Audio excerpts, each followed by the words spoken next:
La question que je voudrais poser dans cette conférence aujourd'hui avec vous, c'est la question de l'effondrement en cours d'un certain modèle de gouvernement, d'une certaine forme de démocratie qui, chaque jour avançant, en fait, démontre à la fois ses fragilités et son épuisement en quelque sorte, hein. Il y a aujourd'hui une légitimité à parler d'effondrement de la démocratie, comme nous parlons de l'effondrement de nos écosystèmes, hein.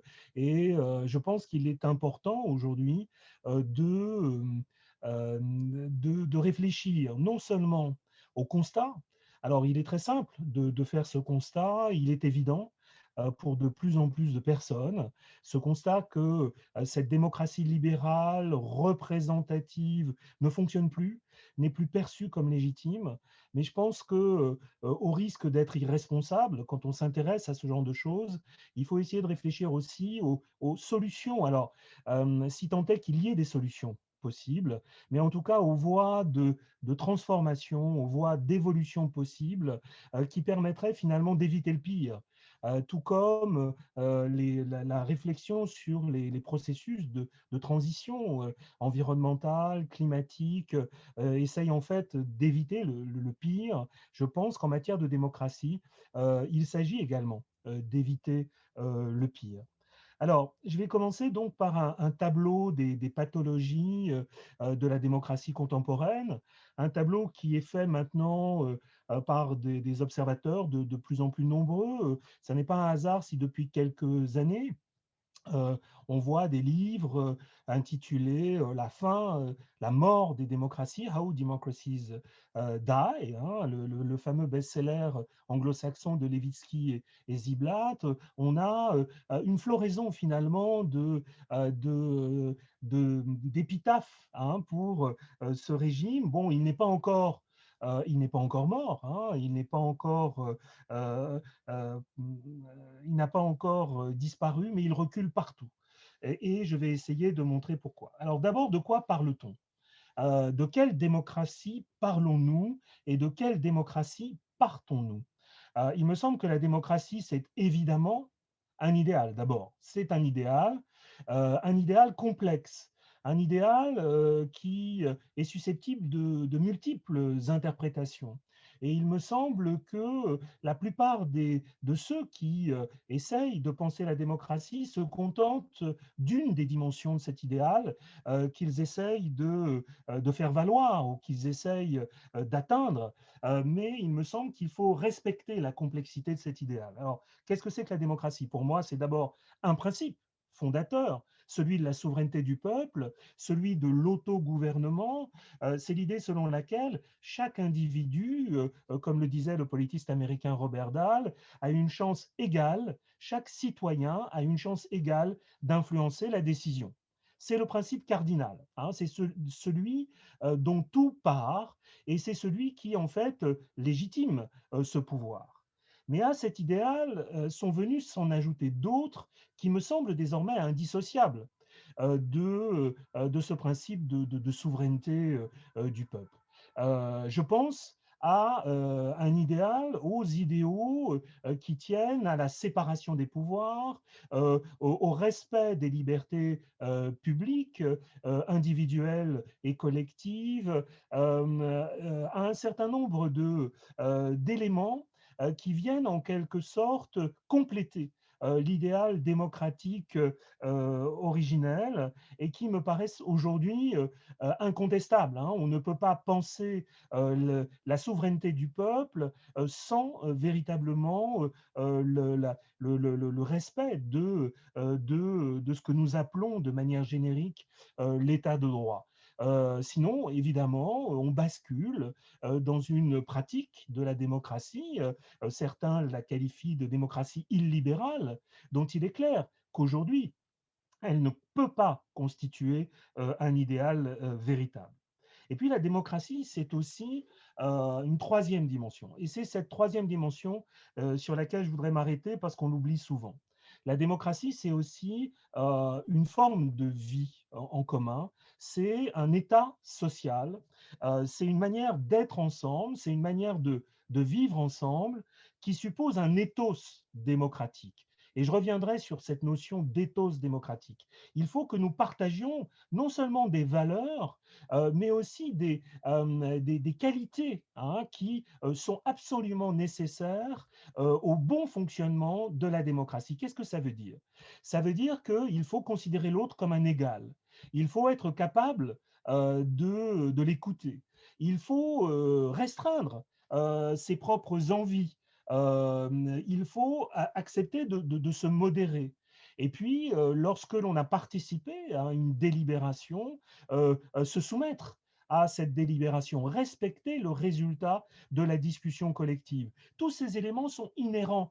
Il faut qu'il y ait des démocrates pour que nous soyons en démocratie. Or, j'ai bien peur que sur ce troisième volet, me semble-t-il, les choses n'aillent pas forcément toujours très bien, hein, et j'y reviendrai.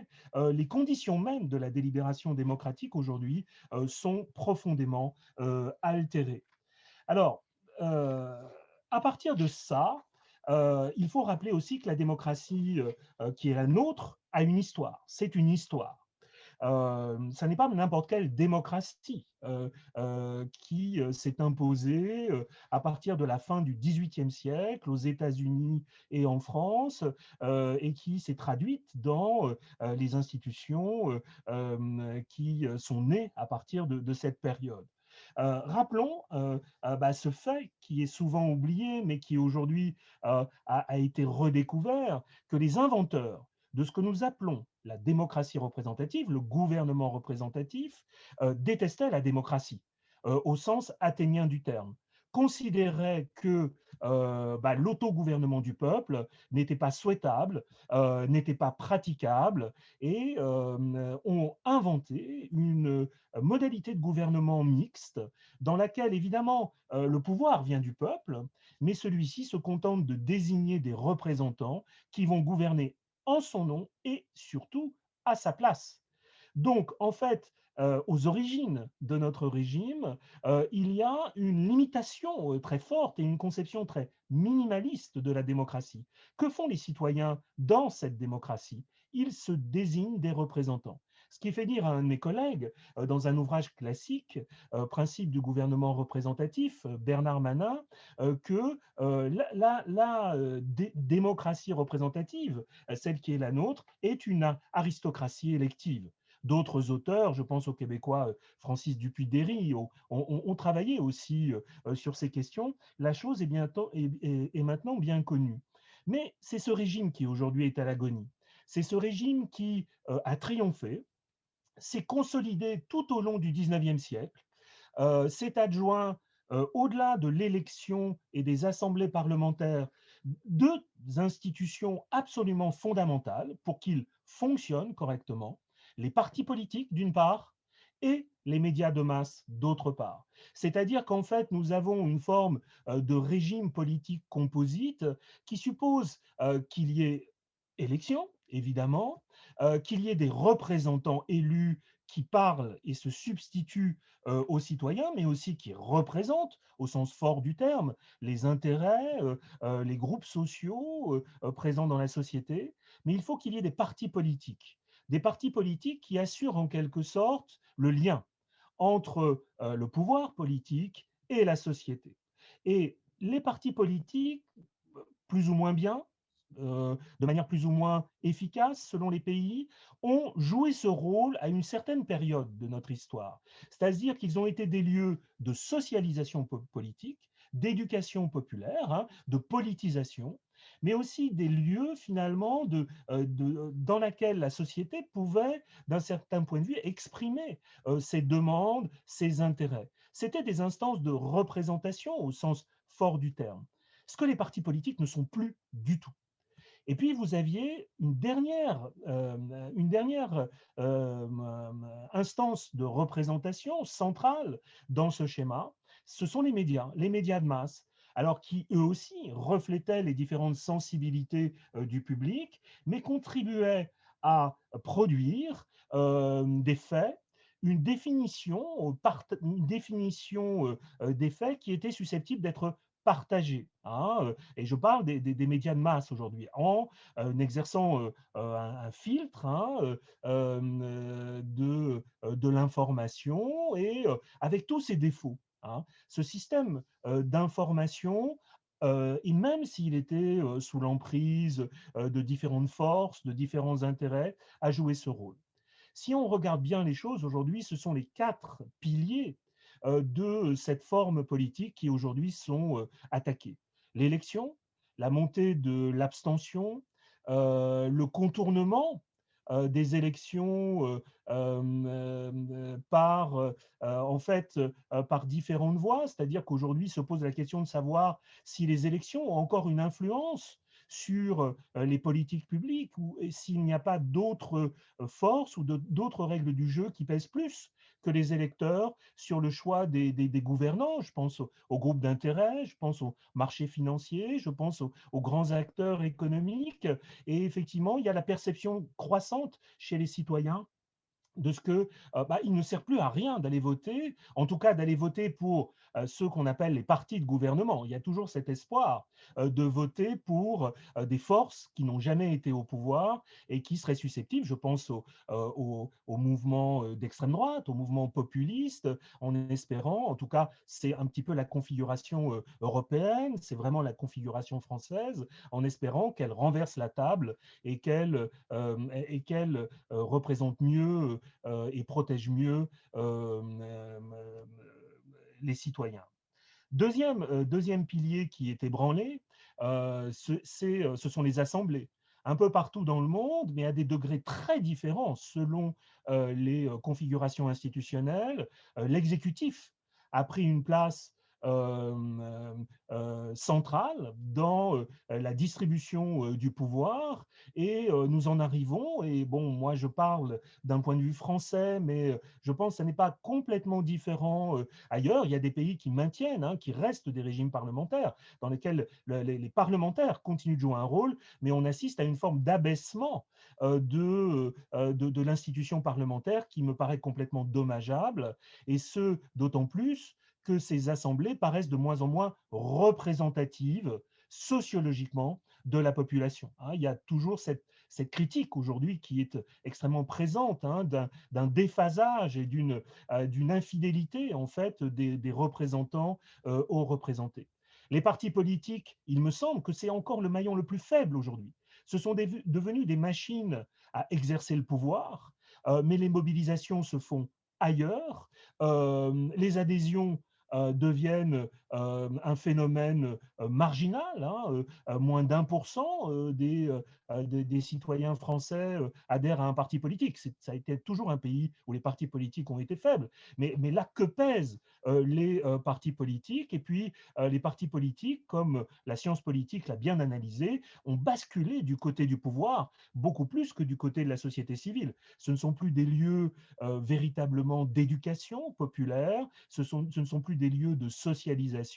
En fait, ce sont essentiellement des lieux où finalement on essaye de fabriquer des victoires électorales par différents moyens et souvent sans militants. Et puis la presse, et il me semble qu'aujourd'hui, l'accélération de ce phénomène nous pose véritablement problème, et on le voit aux États-Unis de manière absolument éclatante. La presse, du fait qu'elle n'est plus perçue comme crédible par toute une partie de la population, parce qu'elle est vue comme étant sous l'emprise, à l'image des gouvernants, de forces, alors qui pour certains sont occultes. C'est évidemment la théorie complotiste, mais pour d'autres peuvent être des acteurs économiques ou les groupes d'intérêt. Cette presse est d'un certain point de vue désertée, hein, et cette presse classique, disons, et les réseaux sociaux avec leur mécanisme de diffusion à travers des algorithmes qui, on le sait maintenant, favorisent plutôt les fausses nouvelles que les fake news, que les informations vérifiées. Cette presse, elle cesse d'avoir cette capacité, d'un certain point de vue, à produire des faits à partir desquels le débat le débat démocratique peut s'engager. Et la question qui est posée, c'est est-ce qu'une délibération démocratique peut s'engager lorsque on débat de la réalité des faits, on débat sur la réalité des faits, plutôt que l'on ne débat à partir de faits qui semblent partagés. Donc, on voit bien un petit peu la déconsolidation de ces institutions de la démocratie représentative, et on se demande même jusqu'où ce processus de décrédibilisation des gouvernants va aller. Alors, j'ai passé en vue d'un certain point de vue, j'ai essayé pas de cartographier, mais en tout cas d'envisager les différentes dimensions de ce processus d'effondrement, mais je vais essayer d'être un peu plus précis sur un certain nombre de points qui me paraissent aujourd'hui marquer la fin d'un modèle. Alors, je voulais simplement rappeler qu'il y a encore 30 ans, euh, c'était la victoire de la démocratie libérale représentative que l'on célébrait. Francis Fukuyama, au moment du mur de Berlin, lorsqu'il parle de fin de l'histoire, il dit aujourd'hui, il n'y a pas de dépassement, il n'y a plus de contestation possible, ni de la démocratie libérale représentative, ni du capitalisme. Ils n'ont plus d'adversaires et donc ils ont démontré qu'ils étaient capables de faire une grande synthèse hegelienne. Hein. Ce n'est pas un hasard s'il a utilisé la fin de l'histoire, c'est-à-dire à travers de concilier les intérêts individuels et la raison collective. On en est très très loin aujourd'hui. La plupart des mobilisations auxquelles on assiste à travers le monde, que ce soit au Chili, que ce soit en France, les Gilets jaunes, au Liban, etc., posent toujours, alors évidemment dans les régimes autoritaires, mais aussi dans les régimes qui se pensent encore et qui, quelque part, sont encore des régimes libéraux, la question de la démocratie, elle est au centre hein, de ces mobilisations et la contestation des pratiques et des fondements de ce régime est extrêmement puissante. Alors, je voudrais revenir sur trois éléments qui approfondissent ce constat et posent problème. Il y a d'abord la question de la représentation aujourd'hui qui est posée. Un politiste australien, Simon Tormey, a publié il y a quelques années un livre qui s'appelle The End of Representative Politics, la fin de la politique représentative, en disant que cette fiction théologico-politique qu'est la représentation, hein, et qui permet aux représentants de se substituer aux représentés, cette fiction, elle n'opère plus, elle ne fonctionne plus. Et un des points communs aussi à toute une série de mouvements auxquels on a assisté, c'est celui de la recherche d'une certaine forme d'horizontalité et celui du refus de toute forme de représentation. Le représentant est toujours perçu comme un traître en puissance. Hein. Il y a là une caractéristique très profonde, peut-être même un changement anthropologique. Ça ne fonctionne plus. Je n'accepte plus d'être représenté par quelqu'un qui ne vit pas les mêmes expériences que moi. Hein, donc il y a quelque chose qui peut-être nous renvoie encore plus loin et qui rend un petit peu obsolète, me semble-t-il, cette procédure, hein, cette fiction, comment dire, inscrite dans le droit, qui est la représentation. Deuxième problème, et il y a des pathologies de la représentation, il y a aussi des pathologies de la délibération. La polarisation de la discussion publique, l'hystérisation hein, des échanges sur les réseaux sociaux, mais aussi dans les médias d'information, y compris les médias d'information classiques, pose une vraie question à la démocratie. Comme le dit Chantal Mouffe et d'autres hein, avant elle ou après elle, la démocratie, c'est un régime dans lequel on a des adversaires, dans un cadre de compétition qui est reconnu, de conflit qui est institutionnalisé, mais on n'a pas d'ennemis. C'est-à-dire qu'en fait, on reconnaît la légitimité de l'adversaire, son droit à pouvoir s'exprimer. Là, on a aujourd'hui des forces en présence qui considèrent l'autre comme un ennemi. On le voit aux États-Unis, hein, il y a des menaces de mort sur des représentantes américaines, et on voit bien là les limites que l'on atteint lorsque finalement ne vous considérez plus comme légitime cette forme. Alors je reprends cette expression aux historiens de l'après-première guerre mondiale, hein, cette idée d'une brutalisation du débat politique. C'est une idée très profonde parce que il me semble que disparaît alors la possibilité véritablement de construire des décisions légitimes qui soient acceptées par chacun. Et puis, le troisième type de pathologie, il y en aurait bien d'autres, c'est les pathologies de la liberté. En fait, il y a un vrai problème aujourd'hui de régression des libertés publiques. Nous avons des gouvernements de moins en moins légitimes, qui sont confrontés à des oppositions de plus en plus violentes, qui ont affaire avec des épreuves, hein, l'épreuve du terrorisme, l'épreuve de la crise sanitaire, très bientôt et d'ores et déjà l'épreuve du changement climatique. Hein, c'est-à-dire nous vivons dans un régime de crise permanente et multiple et simultanée. Ces régimes, leur tentation, c'est de limiter les libertés. Et donc, nous entrons finalement, et nous avons enclenché un processus d'abaissement de notre niveau de liberté individuelle et collective. On le voit en France en particulier, d'inscription de l'état d'urgence, c'est-à-dire d'une législation qui aurait dû être réservée aux circonstances exceptionnelles dans la loi ordinaire. On voit bien comment les pouvoirs de police, les pouvoirs de répression se renforcent, et puis aussi les pouvoirs de surveillance.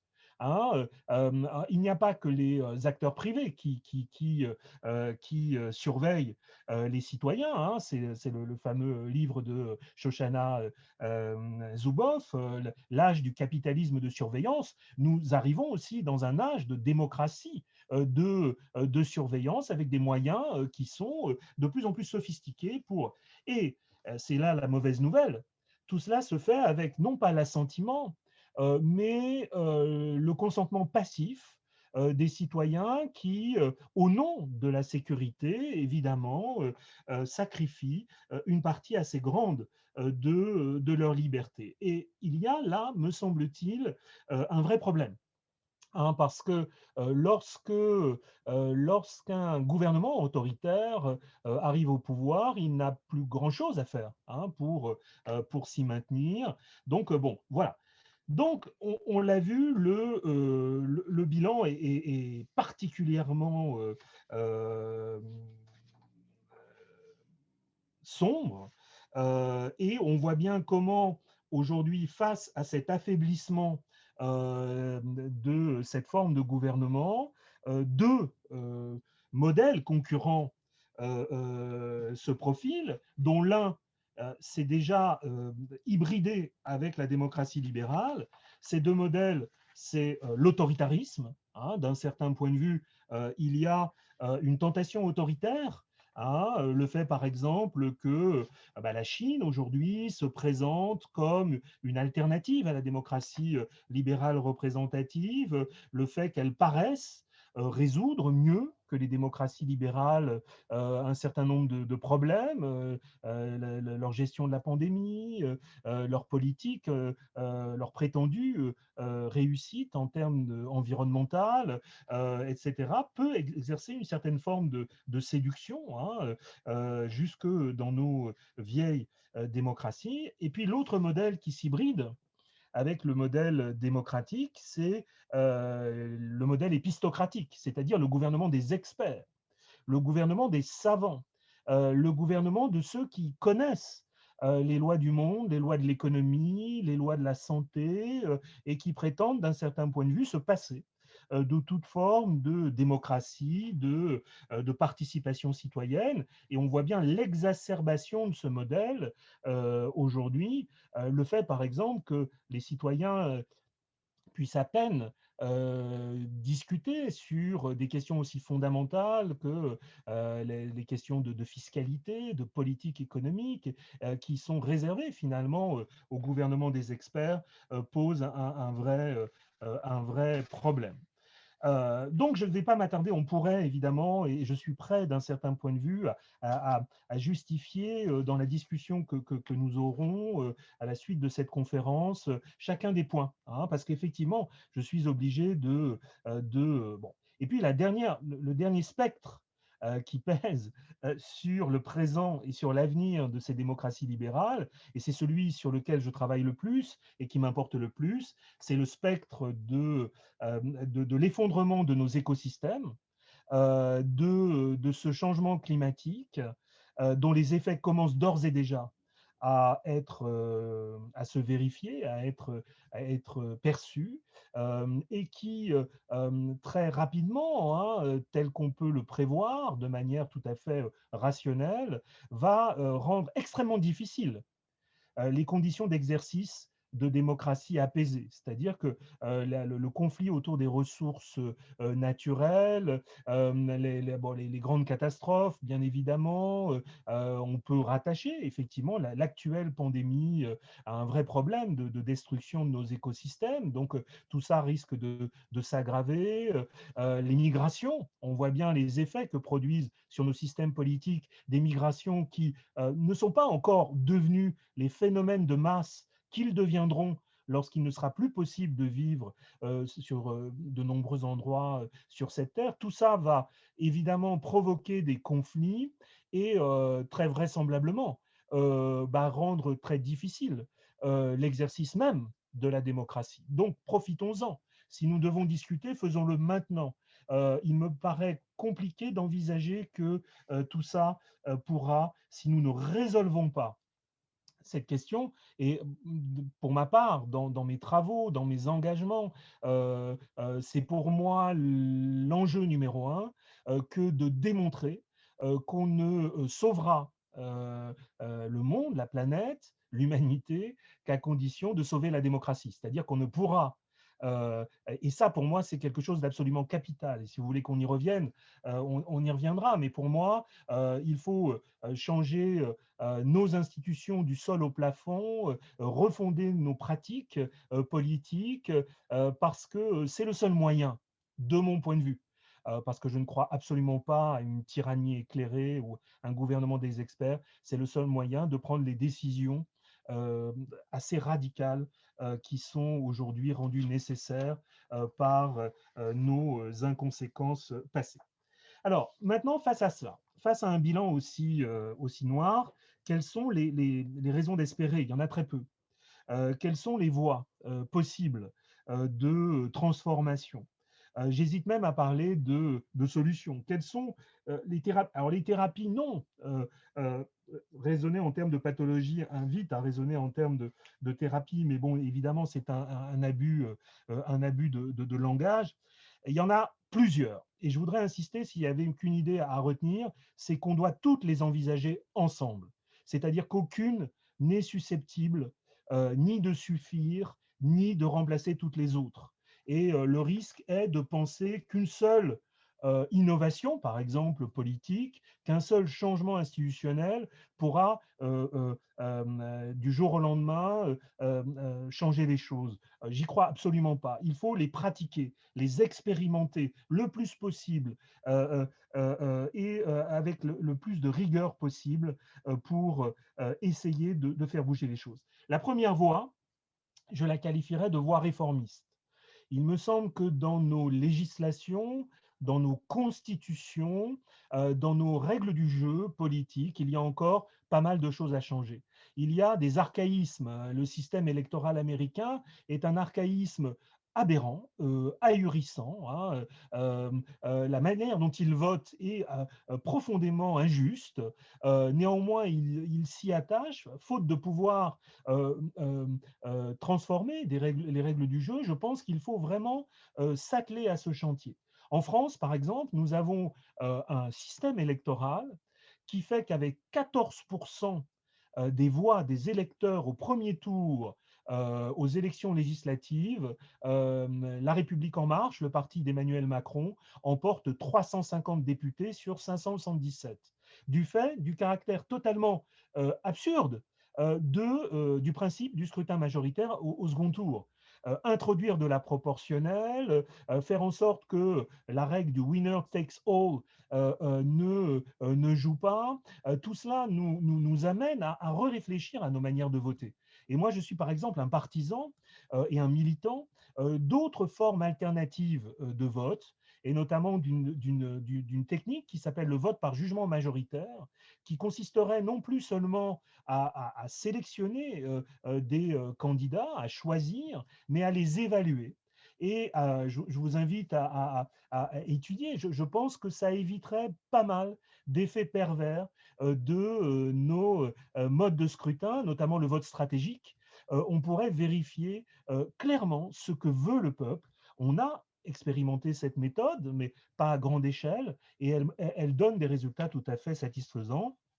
Je pense aussi que l'initiative citoyenne, le référendum d'initiative citoyenne est quelque chose d'essentiel, que le financement des campagnes électorales, le financement de la vie politique est une clé, hein, et qu'il y a une forme d'un certain point de vue, de captation par les catégories les plus riches de la population du jeu électoral qui est lié au financement, qui oriente complètement notre système politique.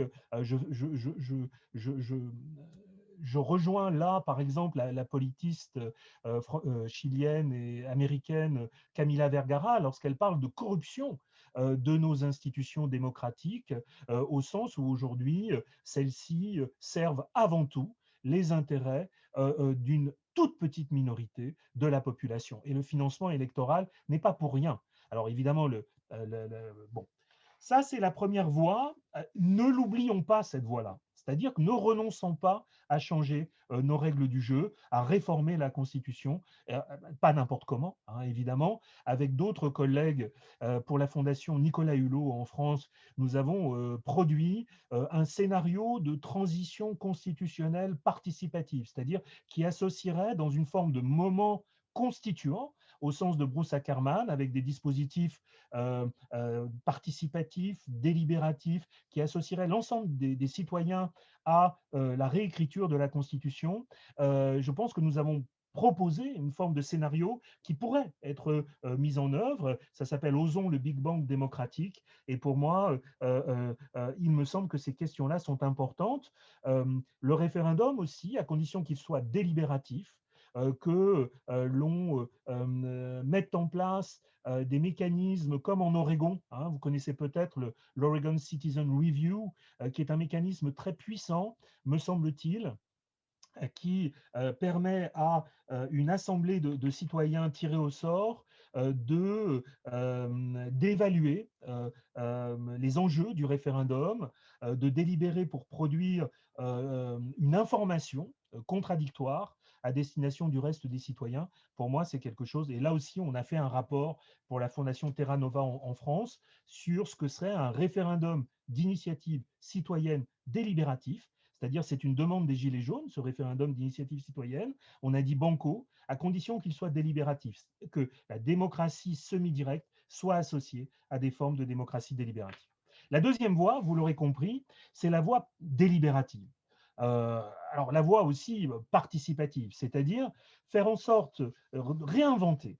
Dans le premier cas, il s'agissait de réformer. Là, il s'agit de réinventer des institutions qui soient susceptibles à la fois d'améliorer la qualité du débat public, de relégitimer le processus de décision et d'inclure des acteurs qui aujourd'hui sont exclus objectivement du processus de décision. Ces mécanismes délibératifs, qui pour la plupart sont assis sur le tirage au sort, il existe aujourd'hui toute une série d'expériences à partir desquelles on peut réfléchir à leur institutionnalisation. Alors il se trouve qu'en France, j'ai été associé dès le départ à une expérience qui fait partie de toutes celles qui aujourd'hui caractérisent ce que l'OCDE a appelé très récemment la vague délibérative. Hein. Il y a un vrai engouement à l'échelle internationale pour ça. Cette expérience est la Convention citoyenne pour le climat. Il me semble que nous avons démontré qu'il était possible, sur un enjeu majeur, celui du changement climatique, d'organiser une délibération avec 150 citoyens à qui on a demandé de faire des propositions de façon à diminuer de 40% les émissions de gaz à effet de serre d'ici 2030. Donc on leur a donné une responsabilité. Ils ont saisi cette responsabilité, ils ont travaillé 9 mois, 7 week-ends, avec des experts, et ils ont produit 149 propositions, hein, qui a fait consensus ou quasi-consensus entre eux. Et ces 149 propositions, elles ont deux caractéristiques. Elles sont beaucoup plus audacieuses, beaucoup plus radicales que ce que le gouvernement issu des élections était capable de proposer. Et d'ailleurs, bon, on y reviendra, mais peut-être, si vous le souhaitez, mais les suites de l'expérience, bon, tamise ou tempère un petit peu l'enthousiasme que j'ai pu et que je continue d'avoir à propos de cette expérience. Et deuxième caractéristique, ils l'ont fait dans un esprit de justice sociale. C'est-à-dire qu'en fait, ils ont dit ce qui était compatible, hein, selon eux, avec la justice sociale parmi les solutions possibles pour la décarbonation de nos économies et de nos sociétés. Ils ont, à mon avis, démontré quelque chose d'absolument essentiel. C'est que contrairement à ce que les gouvernements nous laissent croire, c'est-à-dire que les citoyens ne sont pas capables d'accepter des changements profonds dans leur mode de vie, dans leurs pratiques, dans leur mode de déplacement, etc., dans leur mode de consommation, si on les associe au processus de décision, si on leur permet finalement d'en comprendre les enjeux, le rôle des experts a été essentiel, eh ben, ils finissent par être infiniment plus responsables que ne le sont les élus qui, eux, ne voient que le court terme, hein, on le sait, et sont sous l'influence d'intérêts économiques, financiers immédiats.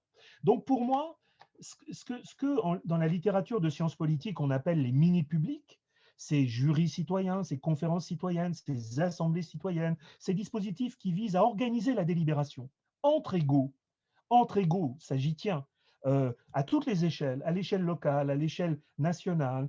Je vais publier avec quelques collègues spécialistes du climat et spécialistes de la démocratie un texte qui demande la création d'une assemblée climatique mondiale. Parce que c'est de ça dont on a besoin, qui serait fondé sur les tirages au sort. Il y a d'autres projets de ce type pour moi, pour accompagner les grandes conférences, les grandes COP, vous savez, les organisations intergouvernementales, il faut qu'il y ait un pendant citoyen. Alors là aussi, on pourra réfléchir aux modalités, aux limites. Hein. Évidemment, là pour le coup, le diable est dans les détails, c'est-à-dire comment on va faire ça, comment serait-il possible de penser ces assemblées à cette échelle. Mais pour moi, c'est absolument essentiel, l'intelligence collective est finalement la voie qui doit être recherchée. Et il n'y a pas d'autre solution, tout simplement. Il n'y a pas d'autre solution. Si on regarde les autres solutions, aucune n'est réaliste, tout simplement. Le despotisme bienveillant qui n'associerait pas les citoyens, Imaginons même qu'un écologiste prenne le pouvoir par les élections. Est-ce qu'il pourrait, d'un certain point de vue, agir? Est-ce qu'il pourrait, et on le voit aujourd'hui par exemple à l'échelle locale en France, pas mal de municipalités aux récentes élections municipales sont passées du côté des écologistes, du côté de ce qu'on appelle en France les listes participatives, qui ont un programme assez ambitieux et novateur en matière de transition écologique et de transition démocratique. Une fois arrivés au pouvoir, les contraintes qui pèsent sur ces listes sont telles qu'elles ont beaucoup de mal à appliquer. Bon, je suis trop long et je le vois et je le comprends. Donc, je vais être plus rapide sur les deux dernières voies qui ne sont pas les moins importantes. La troisième voie, c'est la voie qu'on pourrait qualifier de voie communaliste ou de voie locale. C'est-à-dire, il s'agit là, cette fois, de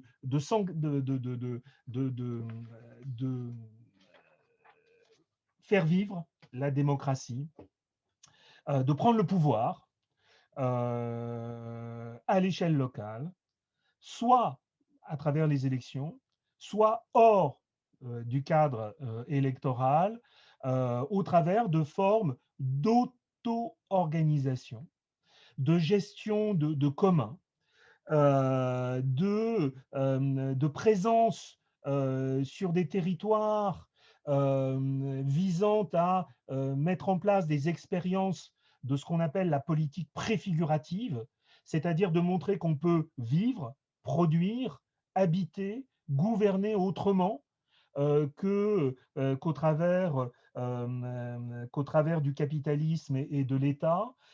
Toutes ces expériences municipalistes, communalistes, toutes ces expériences de partage et qui ont trouvé leur concept et leurs théoriciens, le concept de commun, le concept de municipalisme libertaire de Murray Bookchin qui exerce aujourd'hui une vraie attirance, tout ça me paraît faire partie de la solution, être une stratégie de transformation.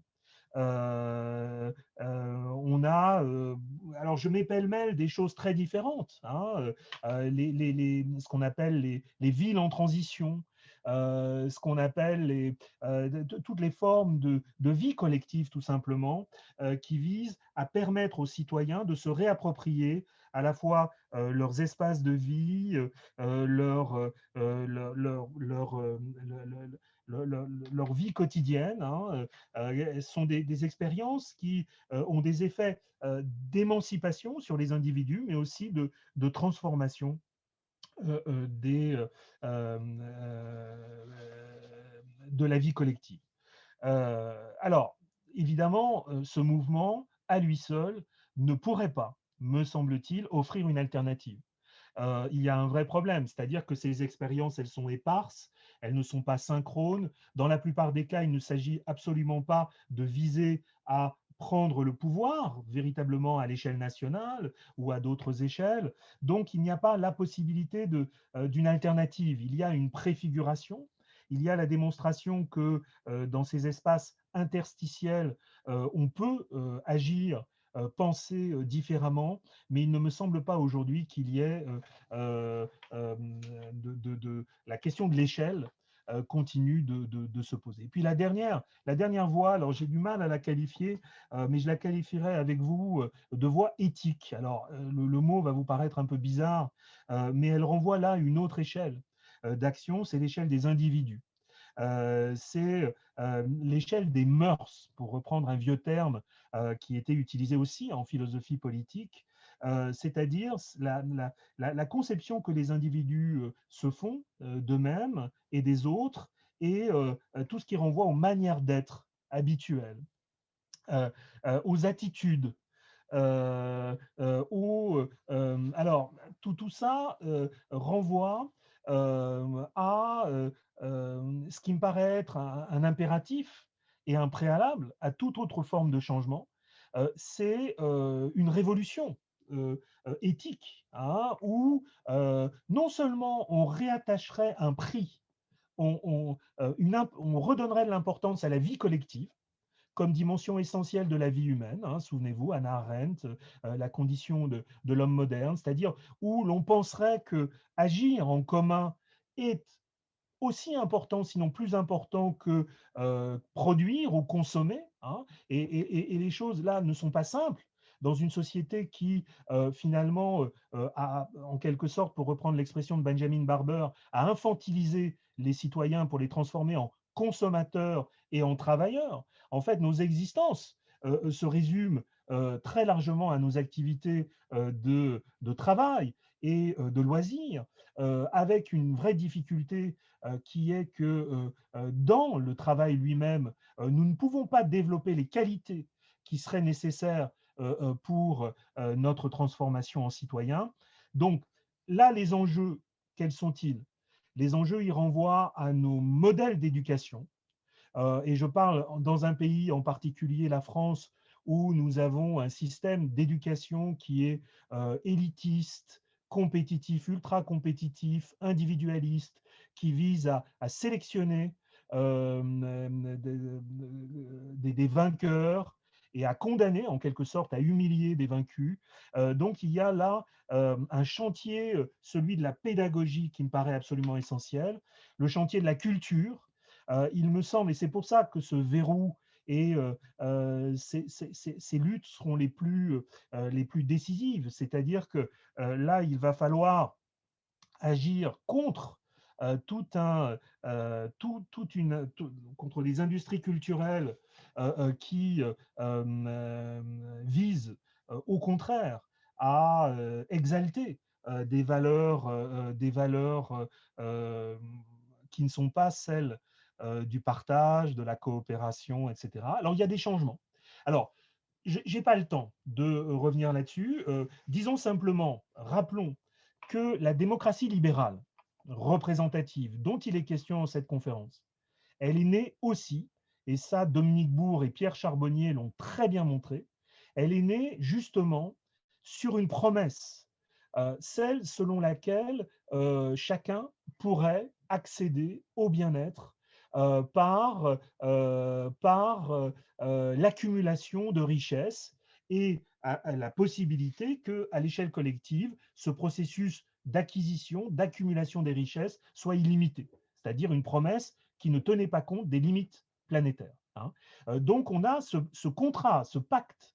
Et ce pacte, aujourd'hui, il est rompu. C'est-à-dire que, les limites planétaires font qu'il devient complètement délirant de penser qu'on pourra produire de la croissance jusque